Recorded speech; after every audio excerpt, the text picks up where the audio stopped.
Hey everybody, happy Monday. It's me, John Lorden, here with another episode of Johnny Vlogs. Today's topic could almost be for an episode of Case Cracked, except we have a bunch of questions that are still left. However, it's pretty rare that we actually get at least some answers to a brain scratch. And this is a brain scratch that we only covered a couple weeks ago. So before we jump into that, of course, we have to thank our new Patreon supporters and the old Patreon supporters. Thank you all for contributing and helping to keep me doing what I love doing, despite what happens with the ebbs and flows of YouTube and their monetization policies. I really appreciate you guys out there. Now joining the Patreon club, Frame Raider. What's up? Thank you so much for the support. Eric Saulnier, hope I'm saying that right, Eric. Thank you for the support as well. And Jennifer Zimmerman, all new pledges to Patreon. Thank you guys so much. Can't do it without you guys. Really appreciate it. Okay, so what case are we talking about? Well, the episode of Brainscratch, I believe I called it the Bones in the Wall case.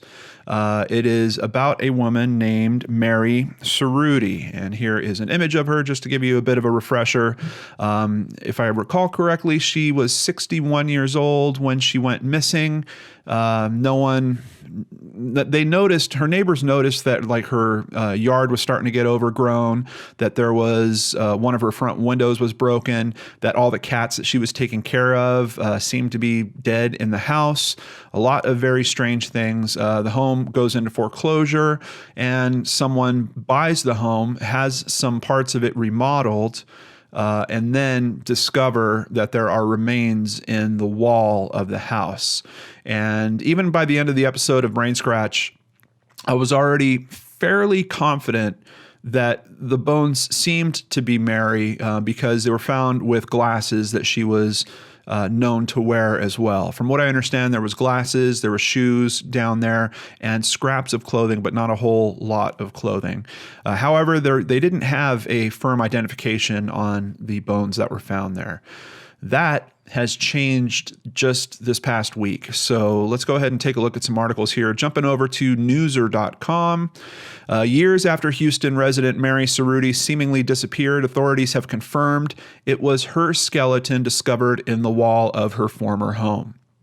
It isn't clear how the positive identification was made. Cerruti's closest living relatives are cousins, which made DNA comparisons difficult.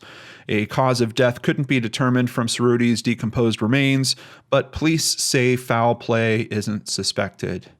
I don't want to sound too snarky, but of course they say that. I mean, it's just, man, if I had $1 for every time I heard police say foul play isn't suspected. Of course, in this case, it's very difficult for them to know if there is some element of foul play here because with the bones being at that state of decomposition and them not being able to determine a cause of death, this could be an accident. This could have been her, for some reason, a 61-year-old woman up in her attic, which is another thing that we're not really clear of. Is the attic just attic space up there, or is it like a room up there? Is it a storage area? We never really got good detail on that, unfortunately. But the theory is perhaps she was up there, who knows, trying to get something, moving stuff around or something, and broke through a floorboard and happened to wind up in the wall. Now, the thing I struggle with is just when you look at how much floor space is in a building, the likelihood that if you are going to break through a floorboard, that you're going to land up in between essentially two walls for two different rooms, statistically is not very likely, just because you have a lot more floorboards that are going right over open rooms, which, you know, perhaps if she had fallen into an open room, if this was an accident, maybe she could have got to a phone, maybe she could have called for help or something along those lines. And it is just kind of dark thinking about what happened to this poor woman if she did fall into this kind of wall cavity. You know, who knows how long she could have lived in that condition. So now, according to Newser here, they don't know how the identification was made. According to the dailystar.co.uk, which I've heard can occasionally not be the best source of information. They seem to have some input on how this identification was made. The identification process was particularly difficult because the forensics team had no DNA to work with. Instead, her remains had to be pieced together to match to a single photograph that revealed she had a very distinctive square jaw. So here we're back at the photograph, and yes, I could say she does definitely have a bit of a square jaw. We know that, especially for cases where there are unidentified bodies that are found, they could do some very good work just with a skull and being able to determine what the person actually looked like. So while I would love for there to be a firm DNA match, knowing that there's challenges because she doesn't have a whole lot of close family to test that against, I think this is probably as strong of a match as we're going to be able to get. And it was enough for them to officially make the call here and say that they are certain that this is her. Now, jumping over to one other article on this, back at Cron.com, who did a bunch of great coverage on this case. Cerruti's cousin, Nancy Stewart Stoddard, told the Houston Chronicle she was notified by authorities of the confirmation Tuesday afternoon. Quote, "I think I'm glad that it's coming to a conclusion," she said, "but I think somebody put her there. I still have lots of questions that probably will never be answered." And that is where we're left with this case. Unfortunately, we now know what we kind of assumed. We now have a confirmation. Those are Mary's remains. But we still have problems with this story. We still don't know how she wound up there. Is there some other element at play here?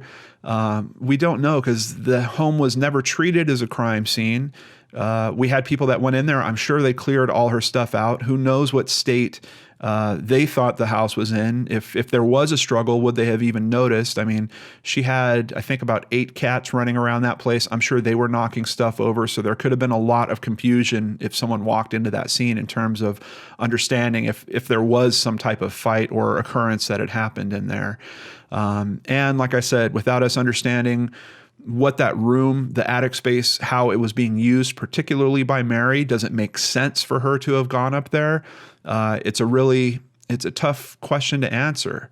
But if nothing else, her family can now have services for her, can properly grieve around all this. And that is definitely just a little beam of light in what's otherwise kind of a dark story. I'm happy that they have some answer here, but her cousin says it, she in particular thinks that someone put her there, and I don't know. I'm still scratching my brain on this one just because the odds of falling through a ceiling. I mean, look at your house and look at your ceiling and imagine what are the odds that you're going to break through a slat that is going to land you in between 2 walls of 2 different rooms, as opposed to you landing in an open space. Just the odds of it are so slim, but certainly not enough to say foul play on its own. So I totally get where the authorities are coming from this. What do you guys think? Let's talk about it in the comments below. I hope you have a wonderful Monday, and I hope to see you back here tomorrow on the Lord and Arts channel. Take care, everyone. I'll see you there.